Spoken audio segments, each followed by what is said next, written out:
good turnout today.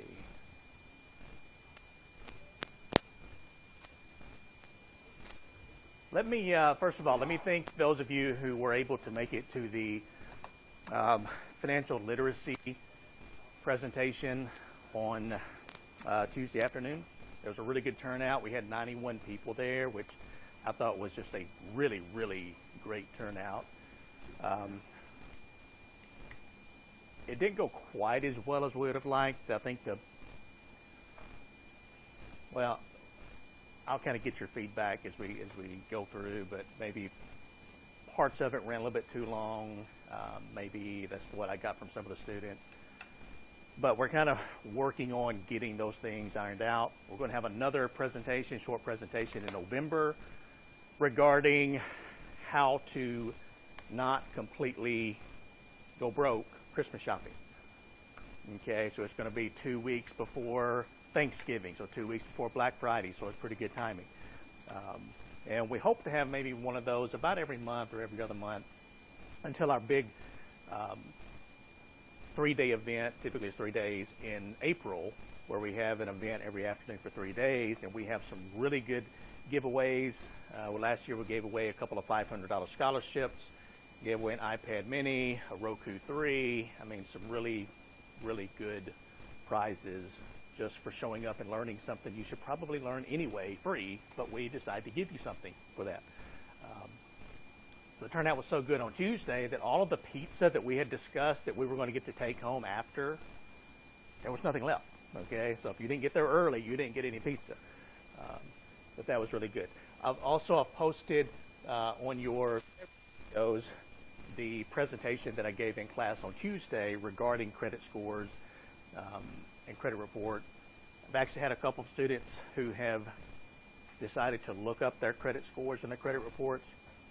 I had one student who showed a mortgage on her credit report, and she's never taken out a mortgage loan. So that could be a problem. So it showed a home loan for 2012, and she's like, hey, look at this, I've never had a home loan. And so that's something that she is now frantically calling the credit reporting agencies and looking into. So those are the things you don't want showing up on your credit report. If you didn't have a home loan, you don't want somebody taking out one in your name. Now, of course, if you've got a common name, there are mistakes. If your name is Sam Smith, you know, there's lots of other Sam Smiths out there, but things like your Social Security number should keep that from happening, although mistakes are made. But again, thank you for showing up for that. What else? When's advising? Is that starting next week? Okay. So advising, I've had several of you come by already, talk to me. I've had several of you actually come by and talk about the financial calculator and working problems and that type of thing, which is really, really good. Let me remind you that if you think you may have an interest in finance or maybe switching your major to finance, make an appointment with me, come by, we can pull up your RACER audit, take a look at, how long would it take you to graduate. For some of you, you may have some classes that you've taken that would count towards finance classes. For example, I have a lot of accounting majors come see me typically, and if you've taken intermediate accounting or cost or whatever, an upper level accounting class will count as a finance elective. So let's say you made a grade in there that you're not ashamed of, and you don't mind switching it over, we can count that as a finance elective, which means you're not actually losing any classes if you switch. So again, let me encourage you to do that. And what else? Any other announcements? Oh, there is one other announcement. I don't think I've told you this, Dr. Jessica Dunn, who's a finance professor, her office is right down from mine. She was the one who took the students to the A Day at the Fed conference a couple weeks ago because I couldn't go. And they announced that they're having a research competition for each university, and essentially what it is a team of 5 students and Dr. Dunn are working on a paper concerning one of the banks in the area, and if you have the winning paper, each student on that team receives a $1,000 scholarship. So Dr. Dunn is heading this up, and if you are interested in the banking field, or if you don't have to be a finance major, but if you're interested in the banking field, it's only for undergraduate students. And if you're interested, you need to see either me or you can talk to Dr. Dunn, because, I mean, I think we have a really good chance of winning that competition based on our history, Dr. Dunn's work in banking. I'll help out if needed, but I think you do have a really good chance of that. So that's not bad for a little work, $1,000 scholarship. So if you have any interest, let me know. All right, now let's, today what I want to do, we're going to talk a little bit about Chapter 8. And if some of you have some questions regarding some of the time value of money problems back in Chapter 5, we can talk about that. I will tell you that we're going to set aside some class time before the test to work through some of the practice problems that are posted on Canvas, or any other problem, end of chapter problems, or whatever that you want to work. Okay, so I mean, if you want to spend an entire class working through problems, we can do that. But I do want to kind of go ahead with Chapter 8 and work our way through it. We'll spend today on Chapter 8. We will spend probably Tuesday on Chapter 8, and then we will be finished with Test 2 material, which is just 2 chapters, Chapter 5 and Chapter 8. And then you will need to decide on a test date. I've already been told by several of you that the week after next, you have quite a few tests. But, I mean, it's looking like that may be the week that you have your test. I mean, I'll let you decide. I don't want to push it back too far because we'll start new material, and that gets kind of confusing, but it's up to you in terms of voting on when you want to have the second test. All right. So any questions? Just happy to be here, aren't you? No better place to be on a perfect fall day than inside learning finance. And statistics of all things. Oh my gosh, okay. All right, so let's pick up. We left off here in Chapter 8. We were talking about ways to measure the risk of an asset, the risk of an investment. Now, typically when we're talking about an asset or an investment, we're talking about stock, although it doesn't have to be a share of stock. It can be a bond. It can be just about any asset. And so this is where we stopped. Let's see, this was our last, where we talked about probability distributions. We talked about 2 risk assessment techniques, which are what we call non-technical, because really they're just not very hard. We talked about a range, for example, where you subtract a worst case scenario from a best case scenario, and the wider the range, the more risk involved. We talked about a probability distribution, which is what I showed you here. And in looking at this, the wider the probability distribution, the riskier the asset. So in this case, asset B would be riskier than asset C. And now we're going to talk about 2 levels of risk measurement. They're a little more technical. And the first one is going to be the standard deviation. And we're denoting standard deviation by lowercase sigma. And it says it's the most common statistical indicator of an asset's risk. It measures the dispersion around the expected value. Now, somebody please explain to me, what does that mean, the dispersion around the expected value? How what?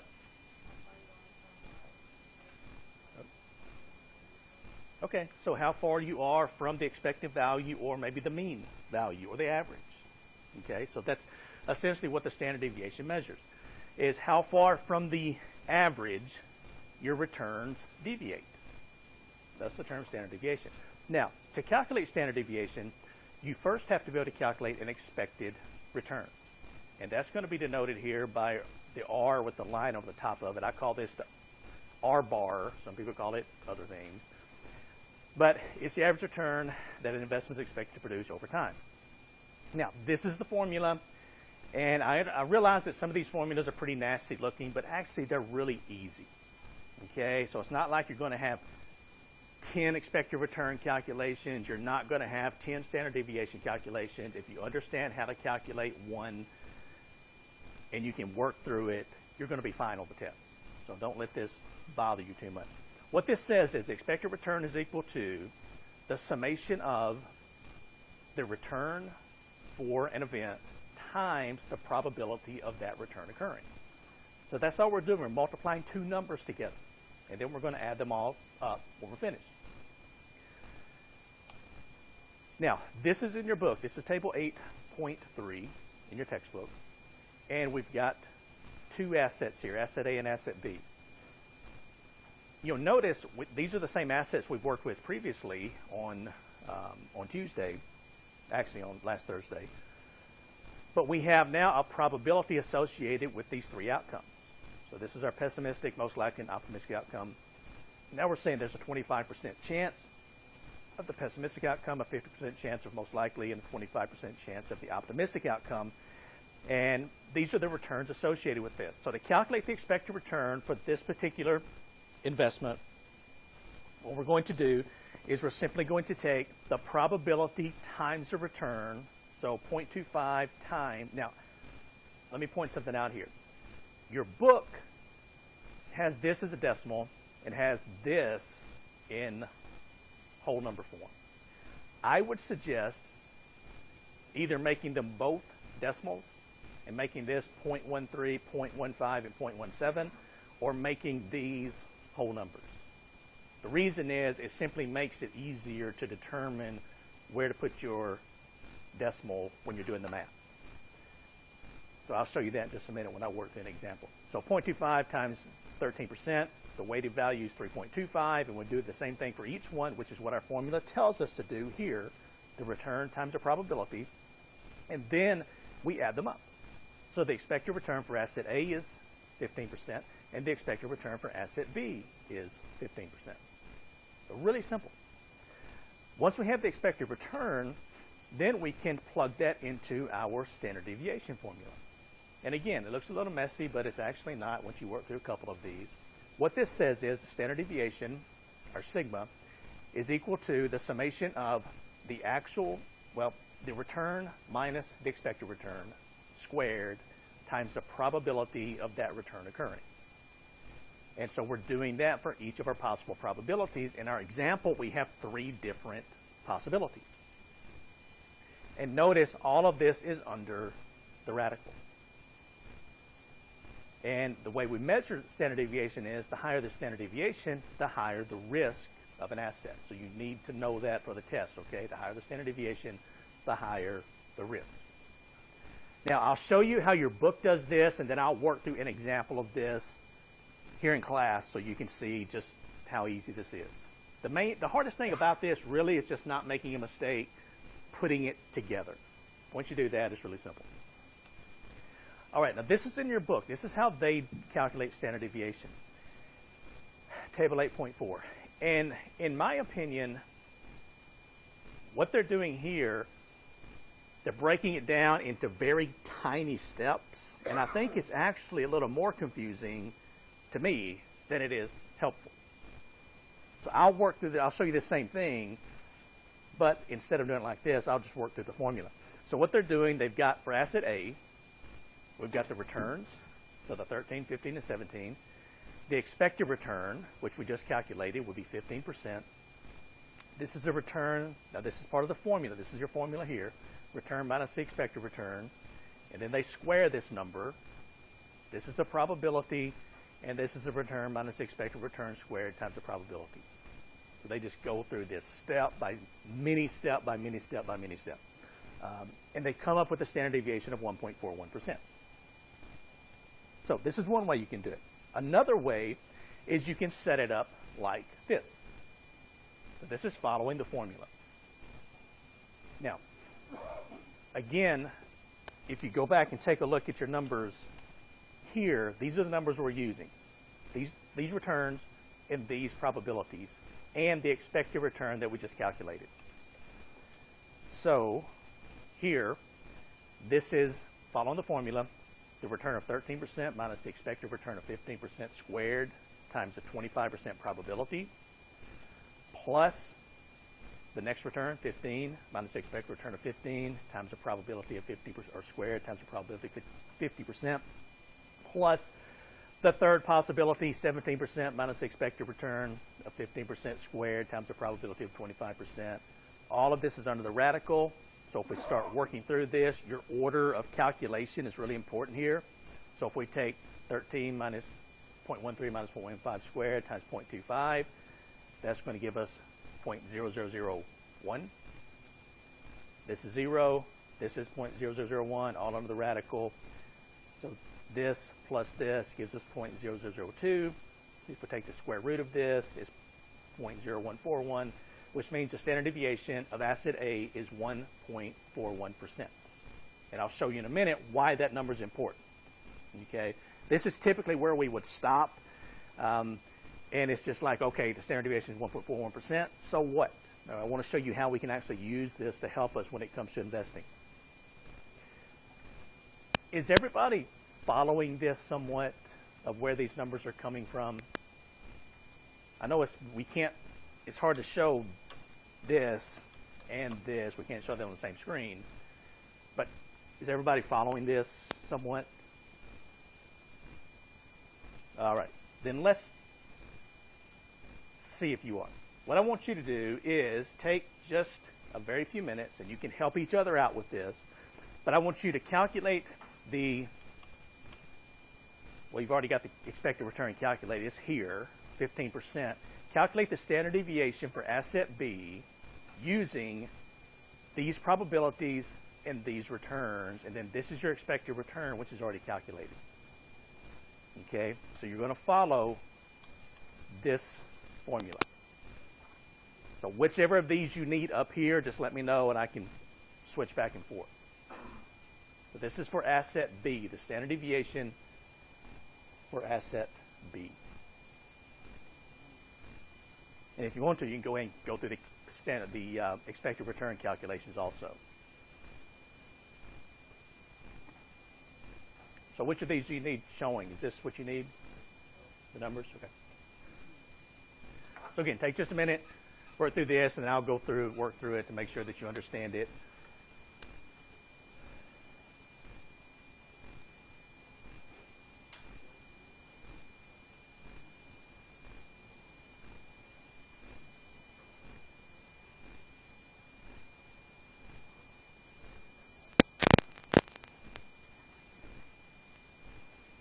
If you get stuck on something, if there's something you're not understanding, if you want to raise your hand, I'll be happy to come to you and help you figure this out.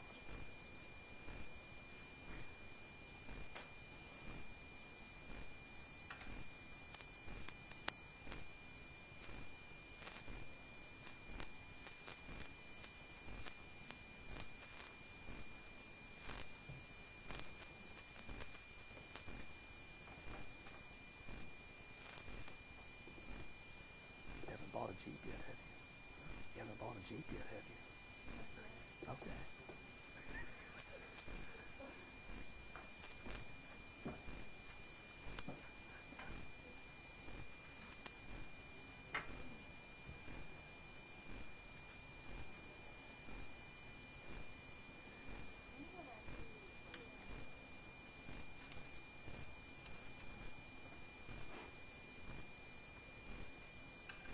So what this is saying is you're taking the return for each possibility minus the expected return, which we're showing is, for this one also, is 0.15, 15%, squared times the probability.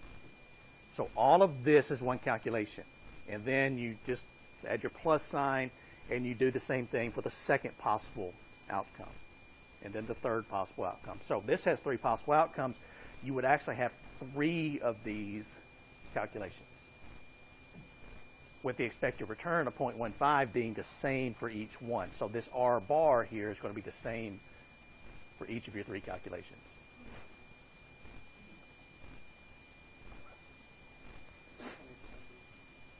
Do it. Numbers.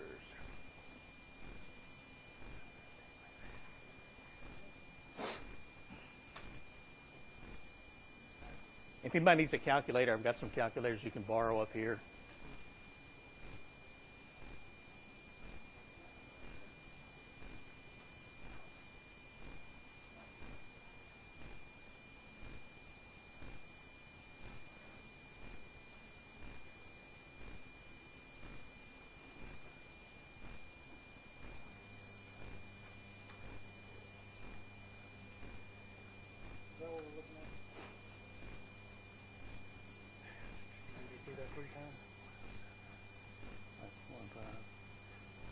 You do, except the .07 is going to change each time.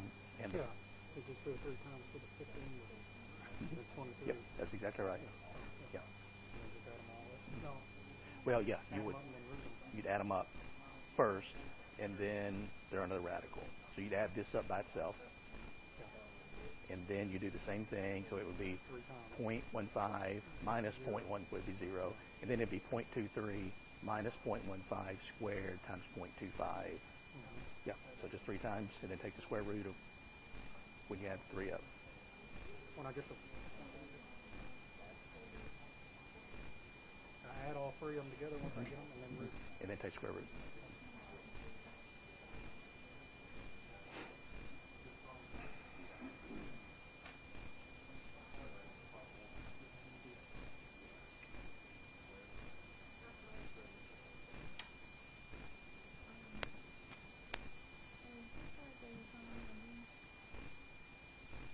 Mm-hmm. And this is Just from there, and then I squared it and Okay. multiplied by 2.25. okay. So 0.08 squared times 0.2. That's right. Mm-hmm. That's how you Yeah. do it? Okay, and then I do it for my slices and operations? Yep. Is that what That's okay. exactly right. Okay.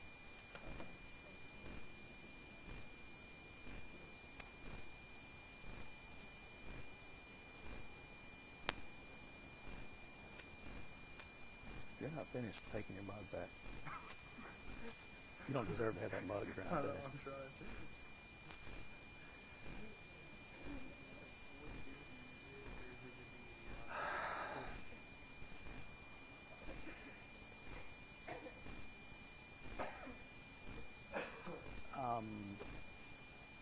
There is a way to do standard deviation on this, but you can't do it with the probabilities. You have to use historical numbers.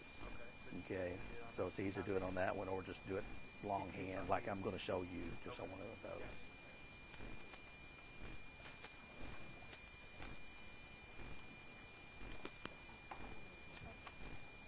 All right. When I'm doing that, what I should do?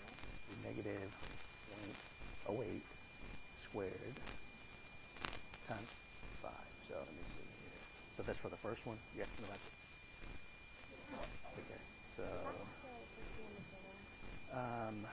it doesn't matter for this, but I can change it back for you. Okay, so it's going to be 0.08 squared. So that's that. 0.2. That's what it is. And then Yep. That's exactly right. them. All 3 of them. And then once you've added them all together, finally take the square root if there's your last step.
Okay, that's not the neatest in the world. That's about the best I can do with this pen. And so this should be for asset B, how you would set your initial equation up. Okay, so what I'm doing, again, this is based on the 3 possible returns of 7%, which is a worst case scenario, 15%, which is a most likely scenario, and a positive 23%, which is a best case scenario. So what I'm doing is I'm simply taking the 0.07. Again, this is all on the radical, so these are my brackets just to make sure that I'm doing everything correct mathematically. So 0.07 return minus the expected return of 0.15 squared times the probability of 0.25. So what I would do is I would take this would be 0.07 minus 0.15, which is a negative 0.08. And then I would square that. And then I would move on to the next one. And so this is going to be 0.15 minus 0.15, which is 0, squared, which is 0, times 0.5, which is 0. And our last one is going to be 0.23 minus 0.15, which is 0.08, squared.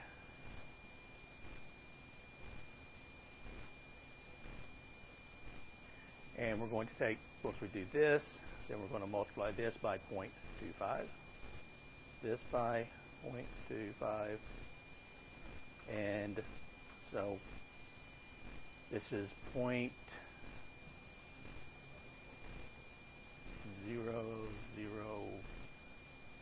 is that right?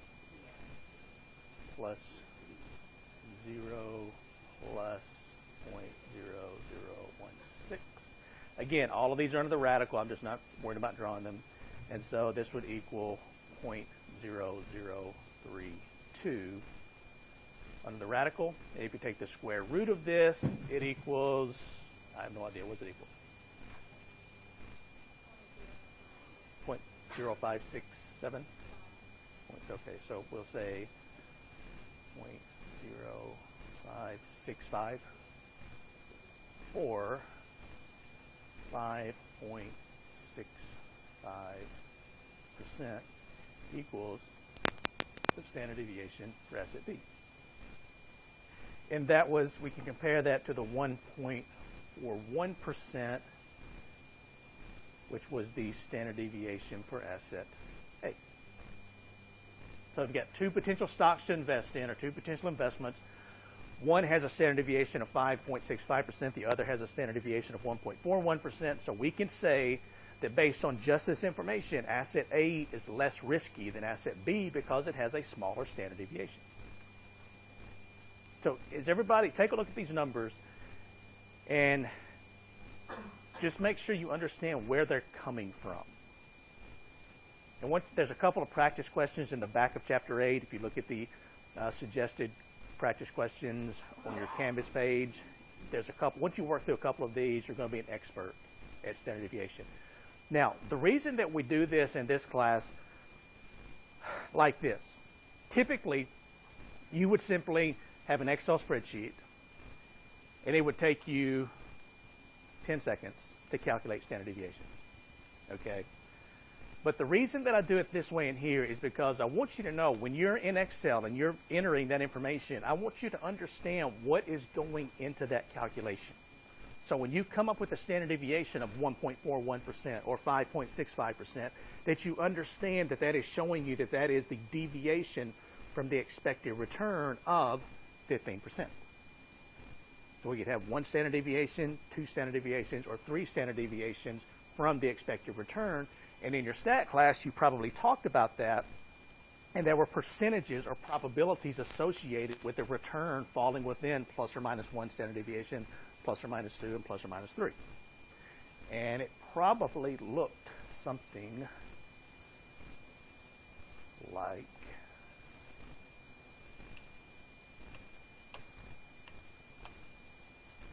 okay, so that's your calculation actually. That's what we just did. Okay, so probably looks something like this. So if we have a normal probability distribution, we assume stock returns are normally distributed, which that's a pretty big assumption actually because there are other types of probability distributions, then we would assume that you've got your expected return here. So within plus or minus 1 standard deviation, there will be a 68% probability of a return falling within plus or minus 1 standard deviation, a 95% chance of a return within plus or minus 2 standard deviations, and a 99% chance within plus or minus 3 standard deviations. And so based on that, and these numbers that we just looked at, this is what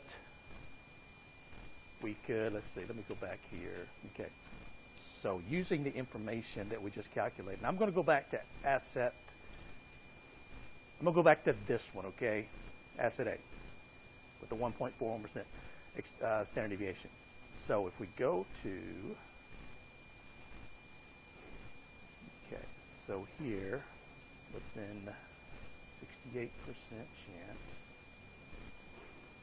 So remember, our expected return for asset A was 15%, plus 1 standard deviation of 1.41% equals 16.41, and 15 minus 1 standard deviation equals 13.59%. So, the way we're using our standard deviation, besides just being a number, is if we invest in this particular stock based on these numbers, there is a 68% probability that we would earn between 13.59% on the low end and a return of 16.41% on the high end. So it's giving us it's not really a true confidence interval, but it's giving us an idea of what are we going to earn. It's not just throwing money at an investment and hoping it does well. It's statistically, this is what we should earn. Now, if we want to go to 2 standard deviations, which is a 95% probability, then we would simply have 15 plus 2 times our standard deviation. So that would be 17.82%. And 15 minus 2 times our standard deviation, which would be, what's that, 12.18%. So again, plus or minus 1 standard deviation, plus or minus 2 standard deviations, and you can do the same thing for 3 standard deviations. But remember, our expected return for this entire problem was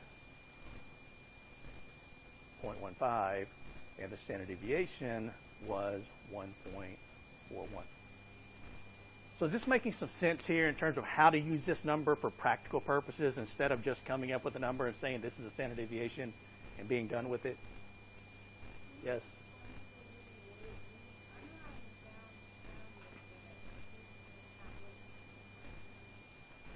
These numbers?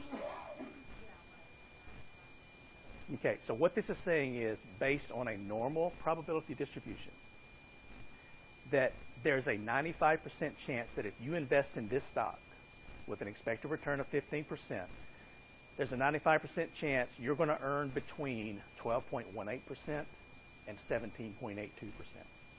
So it's just giving you a probability of what are you going to earn, how much. So that's what it's telling us. Now, if stocks aren't normally distributed, if they have, for example, a different distribution, then all of this goes out the window. But we have to make some assumptions to help us with this information. All right, so that is using the standard deviation. And then it goes through and gives you some examples here. Okay, now, the second risk measurement technique, it's a lot easier. The only problem is you have to have the standard deviation, so sometimes you have to go through and calculate it. But the second one's called the coefficient of variation. And the coefficient of variation is, you'll notice it says here, it is a relative measure of dispersion. The standard deviation is an absolute measure. And the way we calculate the coefficient of variation is we simply take the standard deviation for an asset divided by the asset's expected return. So it's really simple, really straightforward. And again, the higher the coefficient of variation, the higher the risk level. Now, let's go back for a second to standard deviation. I don't know if it actually says that. Let me go back and check and see.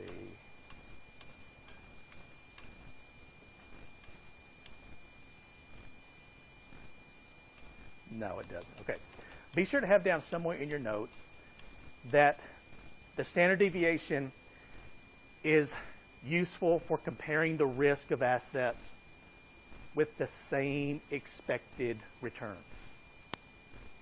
Standard deviation is useful for comparing the risk of assets with the same expected returns.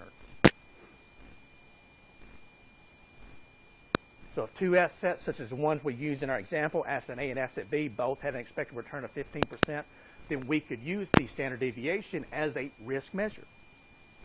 But if assets have different expected returns, then we can't compare the standard deviation because we're comparing apples with oranges in that case. So we have to have a standardized measure of comparing risk, and that is what we're seeing here, which is the coefficient of variation.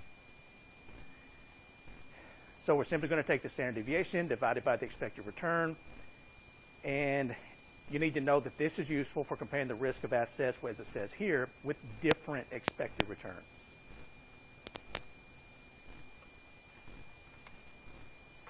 And these will be our two calculations using the examples that we've been using throughout the entire chapter, asset A and asset B.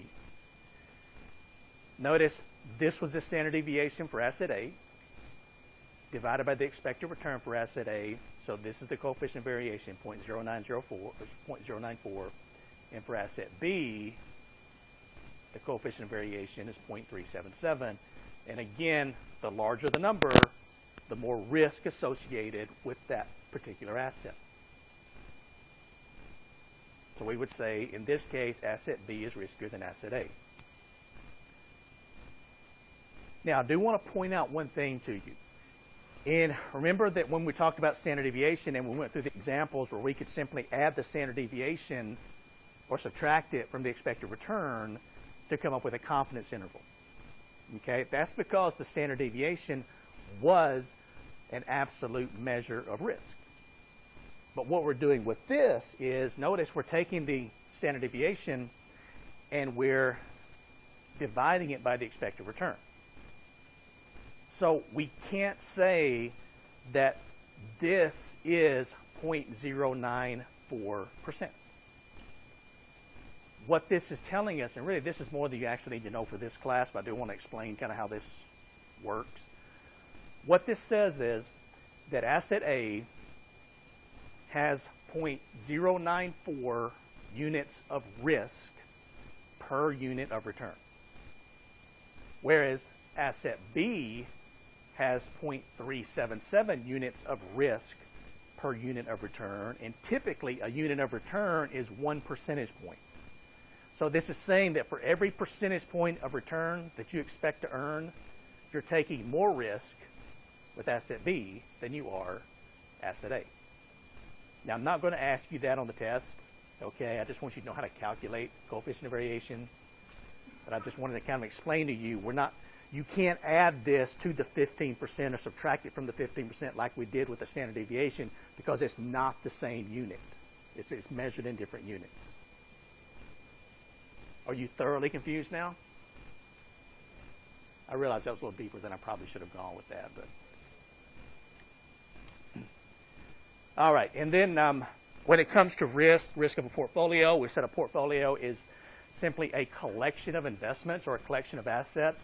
And what we're trying to do is, as a manager or as an efficient investor, is we're trying to put together what's called an efficient portfolio. And the definition, you need to know the definition of this for the test. An efficient portfolio is a portfolio that maximizes return for a given level of risk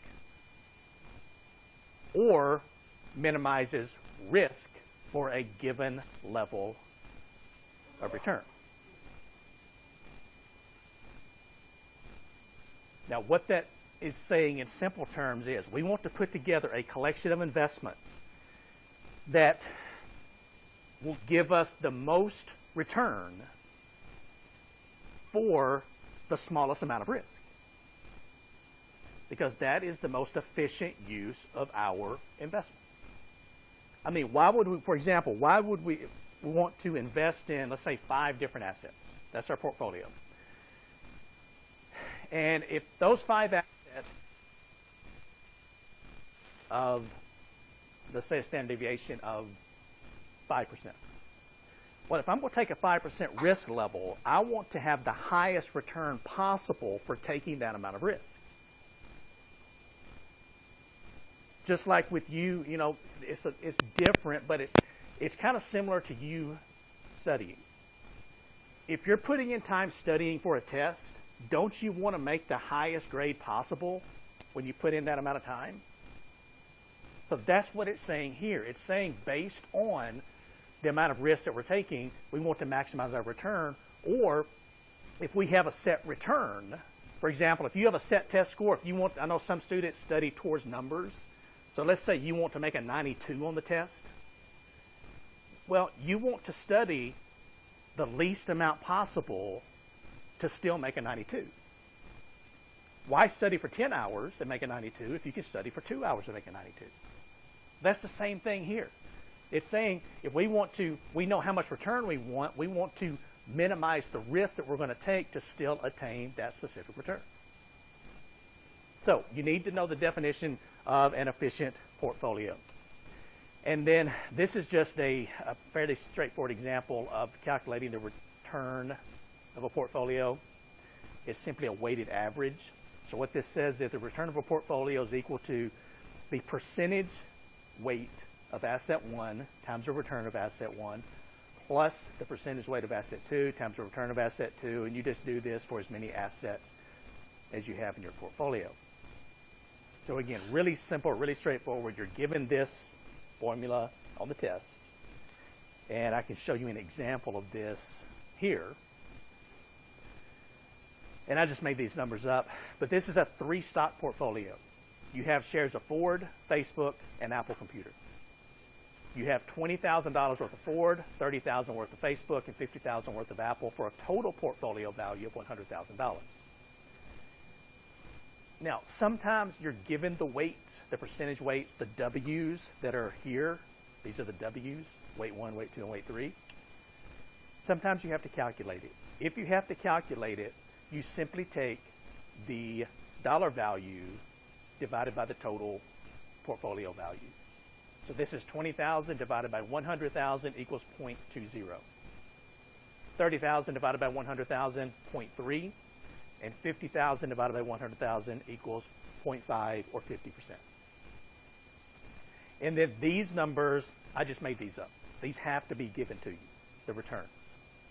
And so our formula says multiply the weight of each stock times the return of each stock and add them all together. So what we're doing here, we're simply taking the weight of Ford times the return of Ford. That's here, 0.2 times 0.1. Plus the weight of Facebook times the return of Facebook, 0.3 times 0.25, plus the weight of Apple times the return of Apple, 0.5 times 1.15. You work through the math, add them together. Your return, the return of your portfolio is expected to be 0.17 or a positive 17%. And all this is, don't make this too complicated, this is simply a weighted average. You're taking average return, but it's weighted by the dollar value of the stocks in your portfolio. If you had 5 stocks in your portfolio, you would have 5 of these calculations. If you had 2 stocks, you'd have 2 calculations. So is everybody following me here on these numbers?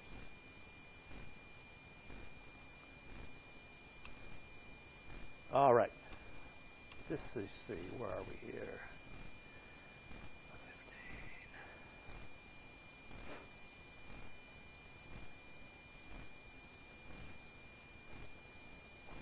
15. Okay, let's talk for a couple more minutes.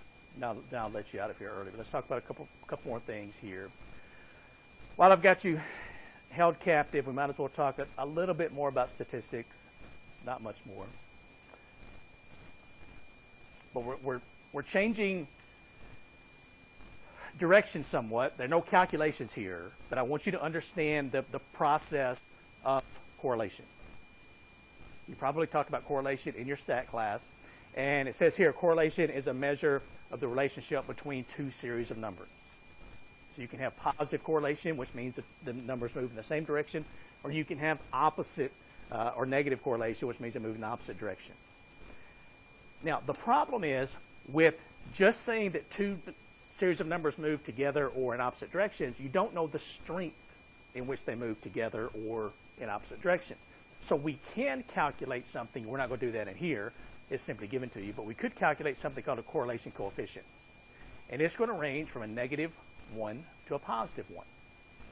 A negative 1.0 correlation coefficient means those two series are perfectly negatively correlated.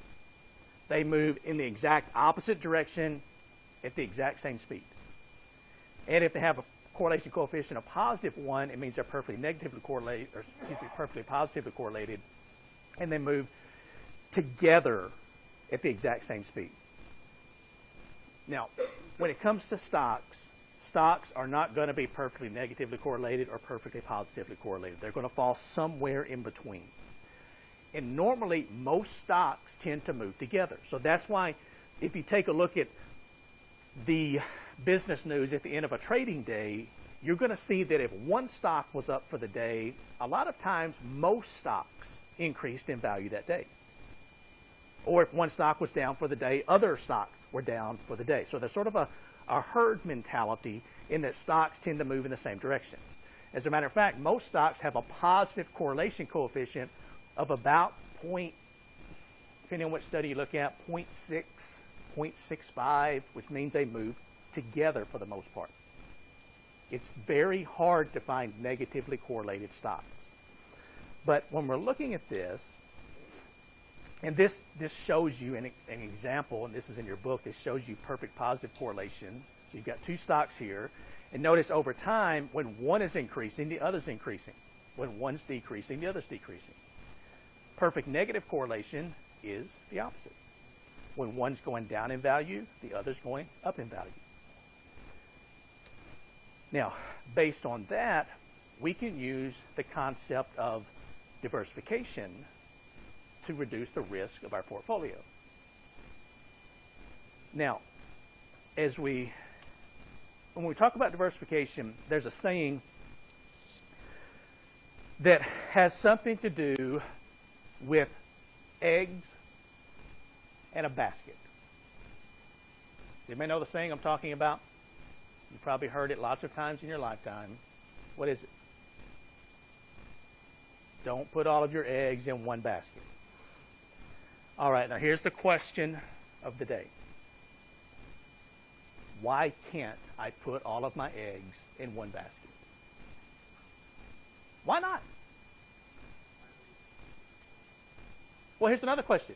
How many of you have actually gathered eggs from the nest of a chicken? Anybody? I have. Anybody? Some of you have. Okay. Some of you are going, oh, I don't want anybody to know. You know, I don't want people to know that. There's nothing wrong with that. Okay. So some of you have. So I remember as a small child, I lived right across the road from a farmer. And so I would go over there. It's back when kids could just run around everywhere. So I'd leave the house when I was 5 or 6 years old in the morning, and I wouldn't come back till dark. And my mom wouldn't know where I was, and she didn't really care, I guess. She just knew I'd be back at dark.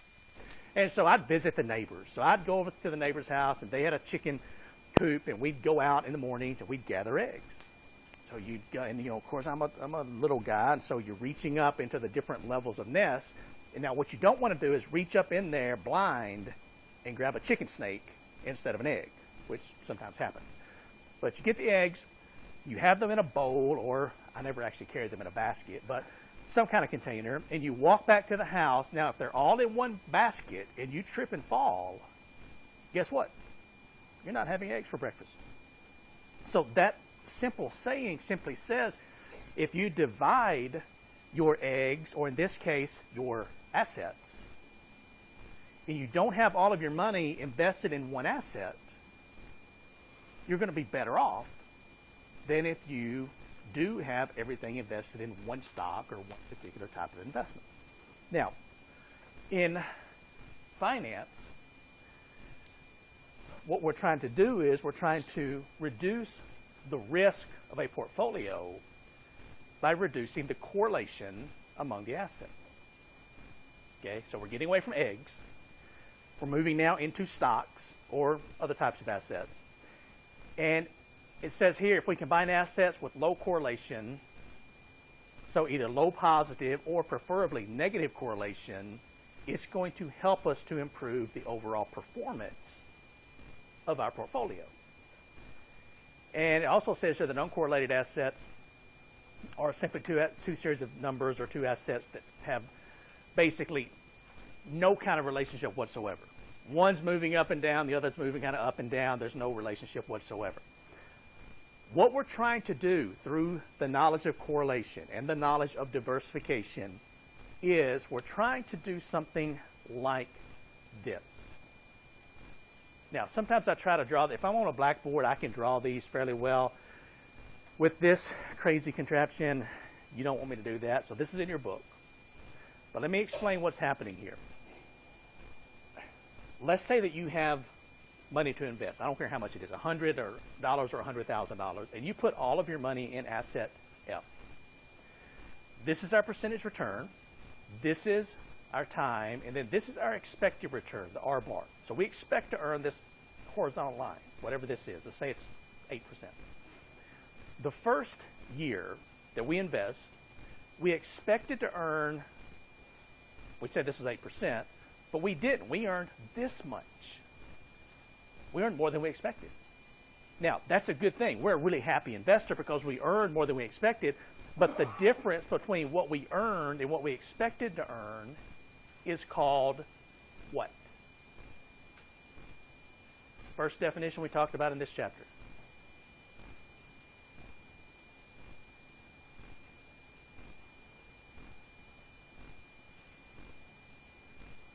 I can sit down and wait. It's related to the standard deviation, which is a measure of what?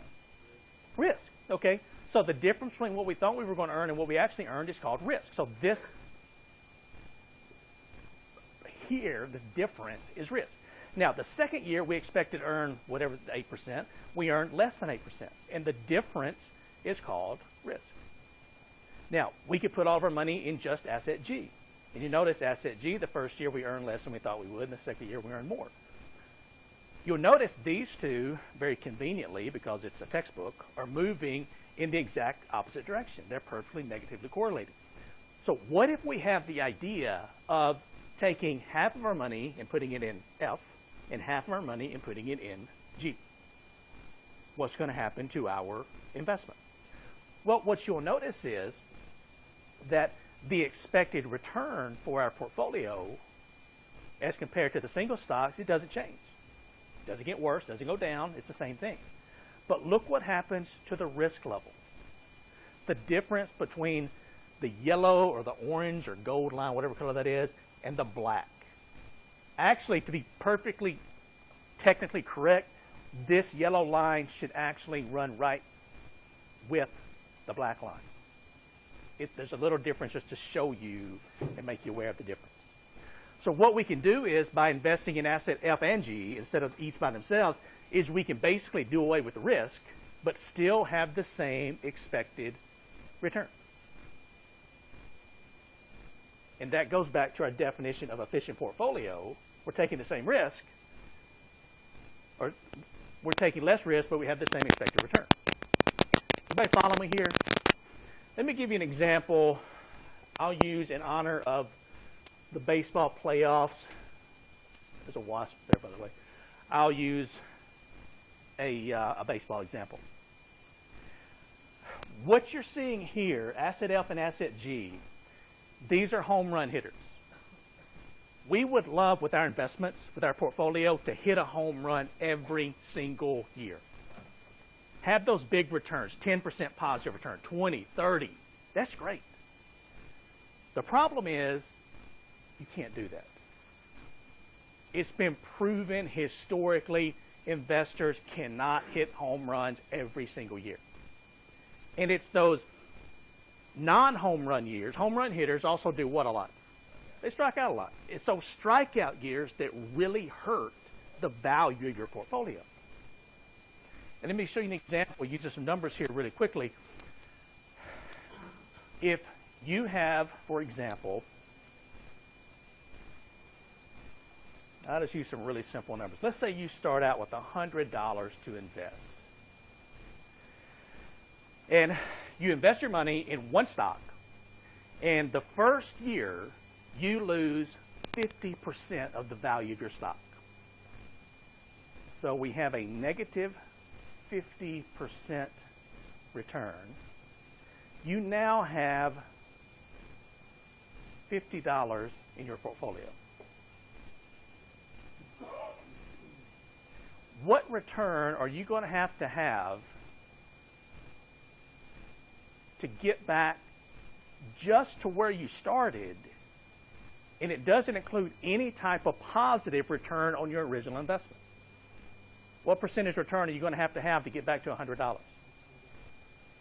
A 100% return. So you're going to have a positive 100% return on your investment just to get back to where you started. And if this is a 3-year period, what is your total return over this time period? Actually, a 2-year period. You've earned a whopping 0%. These are the big negative strikeout years you want to stay away from as an investor.